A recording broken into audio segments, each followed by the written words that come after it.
तिलकं ललाटपटले वेणोदरेताङ्करं सर्वाङ्गे हरिचन्दनं सुललितां कण्ठे मुक्तामणि गोपालश्रीपरिवेष्टितो हृदये गोपालचूडामणि हस्ते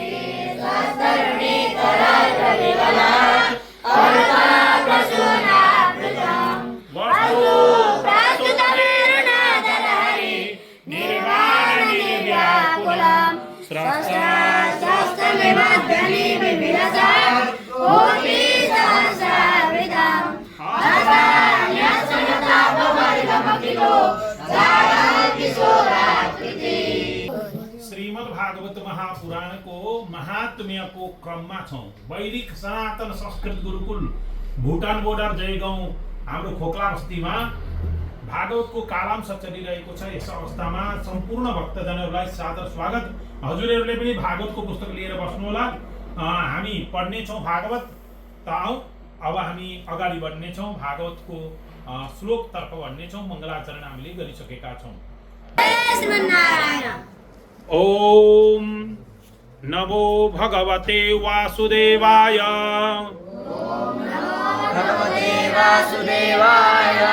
आज हामी पूज्यपाद भाष्यकार रामानुज स्वामी जी को मंगलाचरण करने छौं।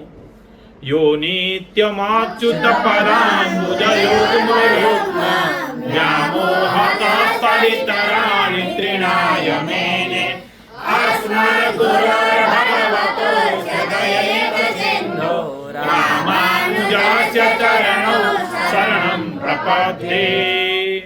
ताऊ अब हामी भागवत को महात्म्य को पद्म पुराण अंतर्गत जो महात्म्य छ प्रथम अध्याय को 31औं श्लोकसम्म हामीले पढिसकेका छौं। त अब हामी प्रथम अध्याय को महात्म्य को 31 श्लोक को फेरि हामी पुनः उच्चारण गर्ने छौं है त। सत्यम नास्ति तपः शौचम सत्यं नास्ति तपः शौचम् दया दानं न विद्यते दयादानं न विद्यते उदरं भरिणो जीवा उदरं हरिणो जीवा वराः काः कुटभाषिणः वराकः कुटभाषिणः मन्दः सुमन्दमतयो मन्दा सुमन्दमतयो मन्दभाग्यायुपद्रुतः मन्दभाग्यायुपद्रुताः पाखण्ड निरताः सन्तो पाखण्डनिरताः सन्तो विरक्ता सपरिग्रहः विरक्ता सपरिग्रहा तरुणी प्रभुता गेहे तरुणी प्रभुता गेहे श्यालको बुद्धिदायकः श्यालको बुद्धिदायकः कन्या विक्रयणो लोभात् कन्या विक्रयणो लोभात् दम्पतीनां च कल्कनम्। दम्पतीनां च कल्कनम्। अब हामी अर्थ सुन्ने छौं। श्रीमद् भागवत महापुराण को मजासँगले हजुरहरूले पनि ज्ञान प्राप्त गर्न सक्नुहुनेछ। सत्यम भनेको सत्य, न अस्ति भनेको नास्ति भनेको न अस्ति भनेको छैन। तप यो कलिकालमा के छैन अरे? यो कलिकाल लागिसकेपछि सत्यम न कहाँ को जानु भएको छ त भन्दा प्रसंग के छ? नारद जी आउनु भएको छ पृथ्वीलोकमा। सनकादि मुनिहरूले भेट गर्नु भएको छ। बद्रिकाश्रममा अर्थात् बद्री विशालमा भेट गर्नु भएको छ। नारद जीले सनकादि मुनिहरूलाई सनक, सनन्दन, सनातन, सनत कुमार यी चारजनालाई आफ्नो बिती सुनाउँदै हुनुहुन्छ। आफूले बितेका घटनाहरू सुनाउँदै हुनुहुन्छ। किन निराश भए म भन्ने कुरो? संसारमा धर्मको हानि भयो भने सन्तहरू निराश हुन्छन्, साधु सन्तहरू सज्जनहरू निराश हुन्छन्। त्यसकारणले गर्दा आफ्नो धर्म बचाउनका निमित्त अगाडि बढ्दछन्। त अब यहाँ भन्दै हुनुहुन्छ, नारदजी भन्दै हुनुहुन्छ, सत्यम नास्ति तपः शौचम दया दानं न विद्यते। सत्यम नास्ति तपः शौचम दया दानं न विद्यते। सत्यम भनेको सत्य, न अस्ति भनेको छैन, नास्ति तपः भनेको तपस्या पनि छैन मानिसमा। तपस्या पनि गर्दैनन्। तपस्या भनेको व्रत लिनु, व्रत पनि गर्दैनन् राम्रो प्रकारले, खाली ढोङ मात्रै राख्छन्। शौचम भनेको पवित्रता पनि छैन, भित्री पवित्रता पनि छैन, सोच पनि राम्रो छैन, शौच पनि पखाल्दैनन् राम्रो प्रकारले है। दया दानम, दया पनि छैन मानिसहरूको, दान पनि छैन। दानका नाममा देखावटी मात्र गर्दछन्, ऋण काडी काडी काहीँ काहीँ त दान गर्दछन्। त्यस्तो प्रकारको स्थिति छ। दानको पनि सार छैन, न विद्यते छैन। वराकाहा भनेको विचाराहरू, जीवाहा भनेको जीवहरू, उदरम भरिणः केवल आफ्नो पेट भर्नमा लाग्ने भएका छन्। खालि एन केन प्रकारेण खानु मात्रै छ। अनि स्वार्थ भयो भनेदेखि बाउलाई पनि ठग्छ, आमालाई पनि ठग्छ, बुढीलाई ठग्छ, दिदीबहिनीलाई पनि ठग्छ, गुरुलाई ठग्छ, सबैलाई ठग्छ। पैसा पैसा पैसा पैसा पैसा, खालि पैसाका चक्करमा लाग्दछ। मन्दाहा भनेको अल्छी पनि भएका छन्। सुमन्द भनेको एउटा त अल्छी भएका छन् बाबु हो। कुटभाषिन भनेको असत्य बोल्ने पनि भएका छन् है, असत्य बोल्दछन्। मन्दा भनेको के अरे? अल्छी। एउटा त मान्छे अल्छी छ। अनि सुमन्द मतय, सुमन्द भनेको अल्छी, बुद्धि पनि अल्छी भइसकेको छ, मन पनि अल्छी भइसकेको छ। ल मन्द भाग्य, अब भाग्य पनि अल्छी बनाइसकेको छ। 3 प्रकारको मन्द हुन्छन् अरे के मन्द अरे? 3 प्रकारका अल्छी हुन्छन् अरे। एउटा चाहिँ आफै अल्छी गर्ने, एउटा चाहिँ त्यसको बुद्धि नै अल्छी है, मन नै अल्छी है, चित्त नै अल्छी है। मनले नै मानेन भनौ, बिहानभरि सुतेको सुते गर। अब विद्यार्थीहरूलाई पनि तिमीहरूलाई पनि सुत्न दियो भनेदेखि कति सुत्थ्यो होला? बिहान 8 बजी 9 बजीसम्म सुत्थ्यो होला, धन्न 4 बजी उठाइन्छ र ड्याङ ड्याङ डुङडुङ पारेर। अब हुन त तिमीहरू सबै पढ्नै आएका हो, तर पढ भन्नुपर्छ हामीले। त्यो जहीँ पनि गुरुकुलमा, जहीँ पनि विद्यालयमा त्यस्तो स्थिति छ। नानीहरू स्कुलमा जान्छन्, पढ्नैकै लागि जान्छन्, तर पढ भनेर टिचरले भन्नुपर्छ। खाना गएपछि खाऊ कि खाऊ भन्नु हुँदैन, खाइहाल्छन्, भन्नु पर्दैन, खाइहाल्छन्। सुत्न गएपछि सुतिहाल्छन्, तर सुत भन्नु पर्दैन है। त्यस्तै प्रकारले पढ्न गएपछि त कमसेकम पढ्नु पर्यो, गुरुले भनेको भने गर्नु पर्दछ। 3 प्रकारका अल्छी हुन्छन् अरे। के अरे? एउटा चाहिँ आफै अल्छी, एउटा चाहिँ बुद्धि अल्छी, एउटा चाहिँ भाग्य नै अल्छी, पूर्व जन्मदेखि ल्याएको कर्म नै पुरै अल्छी खालको छ है। मन्दाहा अल्छी, सुमन्द मतयः मन्द बुद्धि भएका, अल्छी बुद्धि भएका। मन्द भाग्य पनि कम भएका, अर्थात् मन्द भनेको कम्ती, त्यो पनि अर्थ लाग्छ। मन्द भनेको कम्ती, मन्द ज्वरो आउँदैछ भन्छ नि, कम्ती ज्वरो आउँदैछ। मन्द चलती भन्दाखेरि चाहिँ कम्ती प्रकारले चल्दैछ, सुस्तीले चल्दैछ भन्ने त्यता पनि अर्थ लाग्छ। त्यस कारणले गर्दा मन्द भाग्य पनि कम भएका छन्। उपद्रवग्रस्त छन् कलियुगमा मानिसहरू। खालि उपद्रव मात्रै सोच्छन्, खालि नेगेटिभ मात्रै सोच्छन्, सकारात्मक सोच्दैनन्, नकारात्मक मात्रै सोच्दछन्। सन्त साधुहरू पनि पाखण्ड निरताः पाखण्डी भएका छन्। विरक्त भनाउँदाहरू हो, जहाँनेरि चाहिँ ब्रह्मचारीका आश्रम भनेर लेखेको हुन्छ, तर के हुन्छ त भन्दा त्यहाँ भाडाभुरो धेरै हुन्छन्। कसको छोराछोरी भन्दा ब्रह्मचारी बाबाका भन्छन्। त्यसपछि अलिक परतिर गयो पुरा हल्ला भएको हुन्छ, कतै नभएको हल्ला भएको हुन्छ। यो आश्रम चाहिँ कसको भन्दा मौनी बाबाको भन्छन्। त्यो कतै नभएको हल्ला भएको हुन्छ है। अनि त्यहाँदेखि भनेको चेलीहरू धेरै वरिपरि चेली भएका हुन्छन्, चेली भएका हुन्छन्। यी चाहिँ को त भन्दाखेरि आबाल ब्रह्मचारी बाबा भन्छन्। फेरि शयन कक्षामा पनि चेली, यता पनि चेली, उता पनि चेली। त्यस्तो प्रकारको कलिकालमा व्याप्त छ। त्यस कारणले गर्दाखेरि सपरिग्रह विरक्तहरू भनाउँदाहरू पनि सपरिग्रह धन सम्पत्ति जम्मा गर्ने भएका छन्।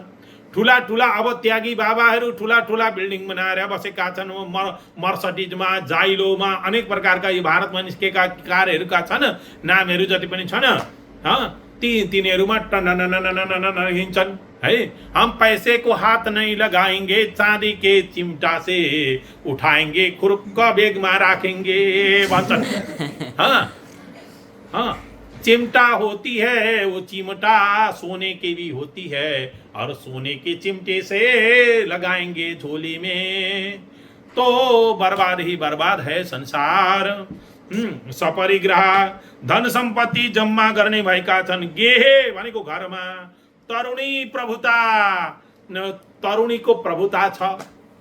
बुहारीले आएर डङ्का पिट्न थालिहाल्छ सासूलाई, थुर थुर थुर थुर थुर थुर बनाउँछ अरे। भर्खर आएके सासूले जीवनभर लगाएर छोरोलाई चाहिँ 25 वर्ष लगाएर जेन्टल बनाएकी हुन्छन्, तर बुहारी आएको 6 महिनामा मेन्टल जस्तो भएको हुन्छ बिचरा। के गर्ने, आमाको कुरो सुनौँ कि बुढीको कुरो सुनौँ कि। अब बडा समस्यामा पर्यो त्यो। त्यस कारणले गर्दा तरुणी घरमा आएका नयाँ बेहुलीहरूले तरुणीहरूले रगरगी गरेर बर्बाद बनाएका छन्। स्यालकह भनेको सालो चाहिँ सालो बिहे गरेर आउँदाखेरि सालो पनि आएको हुन्छ। स्यालको बुद्धिदायक, बुद्धि चिनिन्छ सालोले। सालोले बुद्धि दिएपछि भिनाजुको कुल नै नाश हुन्छ। जस्तो प्रकारले शकुनीलाई बुद्धि दिएको, शकुनीले धृतराष्ट्रलाई बुद्धि दिएको थियो, धृतराष्ट्रको 100 भाइ छोरादेखिको लिएर सबै समाप्त भयो। त्यस कारणले गर्दा स्यालको बुद्धिदायक। सालोले बुद्धि दिन थाल्यो भनेदेखि किन आफ्नो कुलको चलेन। तिमीहरू भट्टराई छौ भने भट्टराई कुलको चलेन, पौडेल कुलको आयो। अनि पौडेल कुलकै आएर भन्न थाल्यो भट्टराईको कन्सेप्ट, भट्टराईको दिमाग। अब त्यहाँ बिचमा त दिदी पर्देकी छे। दिदीलाई होइन दिदी यस्तो हो, होइन दिदी उस्तो भनेर भन्न थाल्छ भाइ चाहिँ भनेको मानिहाल्छ दिदीले। अनि दिदीले भिनाजुलाई भन्छे, अनि भिनाजुलाई भनेपछि सबै पौडेल कन्सेप्ट लाग्यो। अब निरौलाले बिहे गरेको छ अर्को खनालसित। अब खनाल र निरौलाको फेरि त्यतापट्टि पर्छ। अब निरौलाले बिहे गरेको छ खनालकी छोरी। अब खनालकी छोरी बिहे गरेको छ भने खनालको कन्सेप्ट सबै चलो। स्यालको बुद्धिदायक सालोले बुद्धि दिन्छ भिनाजुलाई अथवा दिदीलाई। त्यस्तो प्रकारको स्यालको बुद्धि यो कलिकालमा स्यालको बुद्धिदायक है। त्यसै कारणले गर्दा बिचारा साली चाहिँ कम्ती प्यारी हुँदैन। साली मेरी साली भन्छन् है, सालो चाहिँ गाली बनायो फेरि साला भन्छन् मानिसले हैन। त्यस कारणले गर्दा तिमीहरूले बुझ्नु पर्दछ स्यालको सालो बुद्धिदायक, बुद्धि दिनेवाला भएको रहेछ। लोभात लोभका कारणले कन्या विक्रयण, कन्याको बिक्री गर्ने भएका छन्। दम्पति नाम छ पति पत्नीहरूमा कलकनम, झगडा मात्रै देखिँदो रहेछ कलिकालमा। बुढाबुढी ट्याङ ट्याङ र टुङ टुङ पाङ पाङ र पुङ पुङ बाजिरहेका हुन्छन्, झगडा गरिरहेका हुन्छन्। केका लागि पर्छ त भन्दा ओजन गर्छन्, पैसाका लागि, धनका लागि खाली है। शान्ति प्रिय आमा हुनुपर्दछ, यो घरकी म ममतामयी हुँ भन्ने कुरो पनि उनले बुझ्दिनन्। त्यस्तो प्रकारले यस समय पृथ्वीमा सत्य छैन, तप छैन, पवित्रता छैन, दया छैन, दान छैन आदि केही देखिँदैन। हे सनकादि ऋषि हो भनेर नारदजीले भन्दै हुनुहुन्छ। बिचरा जीवहरू आफ्नो पेट पालामा मात्र लागेका छन्। उनीहरू असत्य भाषी भएका छन्, अल्छी भएका छन्, मन्दबुद्धि भएका छन्, भाग्य पनि कम भएका छन्, उपद्रवग्रस्त छन्, भाग्य पनि कम्ती छ है, उपद्रव गर्दछन्। साधु सन्तहरू पनि पाखण्डी भएका छन्, विरक्ता बनाउँदाहरू पनि धन सम्पत्ति बटुल्नमा लागेका छन्। घरमा स्त्रीको शासन चलेको छ, सालो सल्लाहकार बनेको छ। लोभले मनुष्यहरू छोरीलाई बेच्ने भएका छन्, छोरीहरूलाई बेच्न थाल्छन् अरे, अर्काका घरमा काम गर्न पठाउँछन् अरे, छोरीलाई बुढीलाई अर्काका घरमा काम गर्न पठाउँछन् अरे है। र अब पति पत्नीमा पनि दुईजनामा झगडा भएको छ। त्यस कारणले गर्दा म चिन्तित भएको छु भनेर नारदजीले सन्तलाई धेरै ठुलो चिन्ता लाग्यो। आश्रमा यवनै रुद्धास, 34औं श्लोक हेर त, 34औं श्लोक हेर। आश्रमा यवनै रुद्धास, तीर्थानि सरितस्तथा, देवता यतान्यत्र, दुष्टैर्नष्टानि भूरिशः, न योगी नैव सिद्धो वा, न ज्ञानी सत्क्रियो नरः, कलिदावा नलेनाद्यं, साधनं भस्मतां गतम्, अट्टशूलात् जनपदः, शिवशूला द्विजातयः, कामिन्यः केशशूलिन्यः, सम्भवन्ति कलाभिः। आश्रमा आश्रमाः हेर त्यहाँनिर आश्रमहरू तीर्थानि तीर्थहरू तथा त्यस्तै प्रकारले सरितः भनेको नदीहरू यवनहरूद्वारा रुद्धा भनेको अधीनमा गराएका छन्। अत्र यहाँ भूरिसः धेरै जसो देवता यतनानि देवालयहरू पनि दुष्टहरूद्वारा नष्ट गरिएका छन्। योगी छैनन्, कोही पनि योगी छैनन् यहाँ यो कलिकालमा। सिद्ध न एव सिद्ध पनि छैनन्, त्यस्तो प्रकारको देखेँ। ज्ञानी पनि छैनन्, सत्क्रिय सत्कर्म गर्नेवाला नर वा न मानिसहरू पनि छैनन्। अहिले साधनम भनेको साधन कलिदाबा नलेन कलिरूपी डढेलो लागेको छ। कलिरूपी आगोले दनी डढेलो लागेको छ। भस्मताम डढेलो लागेपछि भस्म भएको छ, खरानी भएको छ। सम्पूर्ण साधनहरू चाहिँ सबै कलिरूपी दावानल अग्निले भस्म भएको छ। गतम अथवा भएका छन् है, पुगेका छन्, हुन पुगेका छन्, अवस्थामा पुगेका छन्। यह कलौ यो कलियुगमा जनपदाः देशवासीहरू अट्टशूलाः अन्न बिक्री गर्ने भएका छन्। के अरे अट्टशूलाः भनेको अन्न बिक्री गर्ने भएका छन्। जनपदाः देशवासीहरू है, त्यो मण्डलका अथवा जनपद भनेर भनेको डिस्ट्रिक्टको मण्डलको है मानिसहरू चाहिँ ती मण्डलहरू भन्ने पनि सबै बिक्री गर्ने अन्न बिक्री गर्ने भएका छन्। द्विजातय ब्राह्मणहरू पनि वेद शिवशूलाः के भएका छन् अरे वेदको बिक्री गर्ने भएका छन्। शिवशूलाः शिव भनेर भनेको कल्याणकारक वेद स्वरूप हो। शिव वेदको बिक्री गर्ने भएका छन्। कामिनी स्त्रीहरू केशशूलिन्य वेश्यावृत्ति गर्न निर्वाह गर्ने भएका छन्।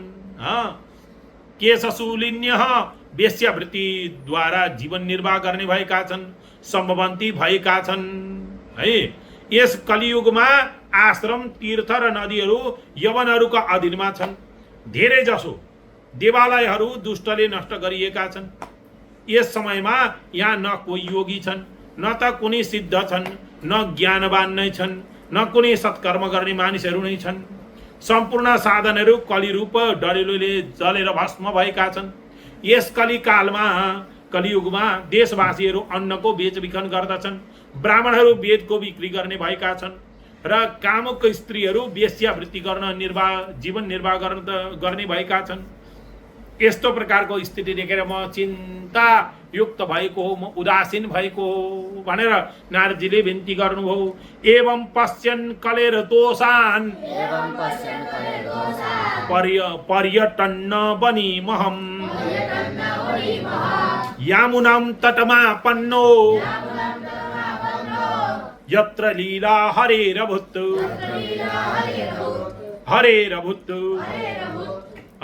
यस प्रकार एवं वदन्तु सर्वे यस प्रकार कलेः कलियुगका दोषहरूलाई पश्यन् हेर्दै अहम म अवनिम पृथ्वीमा अवनितल भनेर भन्छ। अवनितल भनेको के हो? पृथ्वी तल भन्न खोजेको।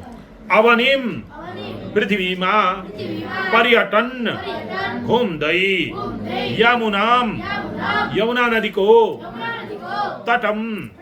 तटमा आपन्न आइपुगे। कहाँ पुग्नु भयो नारदजी? यमुना नदीको तटमा पुग्नु भयो अरे। यत्र जहाँ हरे भगवान श्री हरिको लीला अभूत भएको थियो। यस प्रकार कलियुगमा दोषहरूलाई हेर्दै पृथ्वीभर घुम्दै म यमुनाको किनारमा आइपुगे जहाँ भगवान श्री हरिको लीला भएको थियो। तत्राश्चर्यं मया दृष्टं तत्राश्चर्यं मया दृष्टं तत्राश्चर्यं मया दृष्टं तत्राश्चर्यं मया दृष्टं श्रूयतां तन्मुनीश्वरः श्रूयतां तन्मुनीश्वरः एका तु तरुणी तत्र एका तु तरुणी तत्र निषण्णा खिन्नमानसा निषण्णा खिन्नमानसा मुनीश्वराः हे मुनीश्वरहरू तत्र त्यहाँ मया मया मद्वारा मद्वारा आश्चर्यं आश्चर्यं जुन आश्चर्य दृष्टं दृष्टं देखियो तत् त्यो त्यो श्रूयताम सुन्नुहोस् एका एउटी तरुणी तु युवती चाहिँ युवती चाहिँ तत्र तत्र त्यहाँ हिन्न मानसा दुःखी भएर निसन्ना बसेकी थिइन् हे मुनीश्वरहरू मैले त्यहाँ के आश्चर्य देखेँ भने त्यहाँ एउटी युवती दुःखी भएर बसिरहेकी थिइन् त्यस विषयमा सुन्नुहोस् अब त्यहाँ एउटी स्त्री दुःखी भएर बसेकी थिइन् त्यस विषयमा सुन्नुहोस् भनेर नारदजीले भन्दै हुनुहुन्छ सनकादि मुनिहरूलाई वृद्धौ तौ पतितौ पार्श्वे निःश्वसन्त सन्तावचेतनौ शुश्रूषन्ति प्रबोधन्ति रुदति च तयो पुरः दशदिक्षु निरीक्षन्ति रक्षितारं निजं वपुः बीज्यमाना शतस्त्रीभिर् बोध्यमाना मुहुर्मुहुः पार्श्वे परंतु पार्श्वे उनका नजिकमा कसका नजिकमा ती तरुणीका नजिकमा दुईजना वृद्धौ बुढा अचेतनौ अचेत अवस्थामा हे श्लोकोपरि दृश्यन्तु भो एकवारं कुत्र अस्ति श्लोकं कुत्र अस्ति श्लोकमध्ये तत्र द्रष्टव्यम् अचेतनौ अचेत अवस्थामा निःश्वसन्तौ जोरसँग सास लिँदै स्या हुँदै है दुईटा सास फेरिरहेका थिए पतितौ लडिरहेका थिए तयोहो ती दुईजना वृद्धहरूको पुरः नजिकमा शुश्रूषन्ति सेवा गरिरहेकी प्रबोधन्ति उनीहरूलाई बिउजाउने प्रयास गरिरहेकी रुदती च रोइ पनि रहेकी रुदती च रोइ पनि रहेकी निजम आफ्नो वपुः शरीरको रक्षितारम संरक्षक हुनुभएका भगवानलाई रक्षितारम संरक्षक हुनुभएका भगवानलाई दशदिक्षु दशै दिशामा निरीक्षन्ति हेरिरहेकी थिइन् शतस्त्रीभिः सयौं स्त्रीहरूद्वारा अब वरिपरि चाहिँ अरू स्त्रीहरू बसेका थिए अनि ती तरुणीको बीचमा तरुणी चाहिँ बीचमा थिइन् राम्री थिइन् अनि अरू स्त्रीहरूले चाहिँ पंखा बिज्यमाना पंखा हम्किएकी मुहुर्मुहु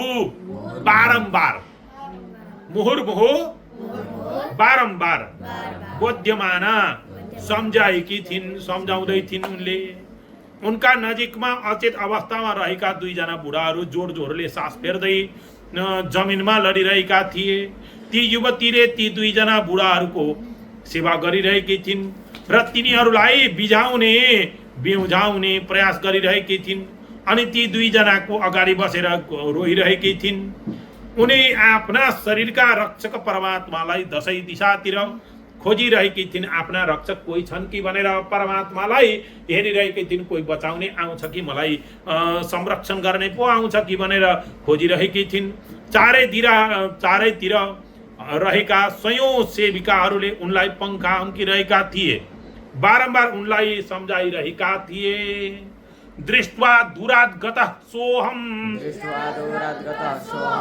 कौतुकेन तदन्तिकम् मां दृष्ट्वा चोत्थिता बाला विह्वला चा ब्रवीद्वचः दूरात् टाढाबाट दृष्ट्वा यस्तो देखेर कौतुकेन जान्न इच्छुक भएर स अहम सोहम म अर्थात् नारदजी जाँदै गरेको देखेपछि नारदजीलाई बोलाइन् अरे क्या तिनले म त्यहाँ जाँदै गरेको देखेपछि मलाई बोलाइन् तिनले ती नारीले ती तरुणीले तदन्तिकम तिनका नजिकमा गत च गए पनि तिनले मलाई बोलाइन् भो भो साधु भनेर बोलाइन् अरे क्या अनि तिनको छेउमा गए मलाई दृष्टवा देखेर उत्थिता उठेकी बोलाउँदै छिन् तिनले बोलाउन थालिन् विह्वला च व्याकुल भएकी दृष्टवा भनेको देखेर उत्थिता भनेको उठेकी र विह्वला च व्याकुल भएकी बाला ती युवतीले बचा अब्रवीत भन्न लागिन् टाढाबाट यस्तो देखेर म नारद के भएको रहेछ भनेर कुरा बुझ्ने विचार गरेर छेउमा गएको थिएँ जान उत्सुक भएर ती युवतीको नजिकमा गए मलाई देखेर ती युवतीले उठिन् र विह्वल भएर रुँदै र कराउँदै विह्वल भएर विह्वल एकदम भित्र गुक भएर रुँदै र कराउँदै ती तरुणीले भन्न लागिन् बालो वाच भो भो साधो क्षणं तिष्ठ मच्चिन्तामपि नाशय दर्शनं तव लोकस्य सर्वथा गहरं परम् बहुधा तव वाक्येन दुःख शान्तिर्भविष्यति यदा भाग्यं भवेद् भूरि भवतो दर्शनं तदा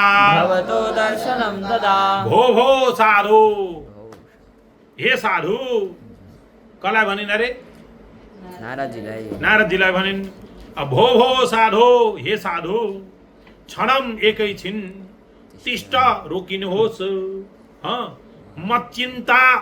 मच्चिन्ताम अपि मेरो चिन्ता पनि नाश गर्नुहोस् नाश गरिदिनुहोस् तब तपाईको दर्शन लोकस्य मानिसहरूको सर्वथा सम्पूर्ण रूपमा परम ठुलो अगहरम पापलाई नष्ट गरिदिने किसिमको छ तपाईको दर्शन लोकका मानिसहरूलाई सम्पूर्ण पाप हरण गर्ने भएको छ तब तपाईको वाक्येन कुराले तब तपाईको वाक्येन तत्र द्रष्टव्यम तत्र द्रष्टव्यम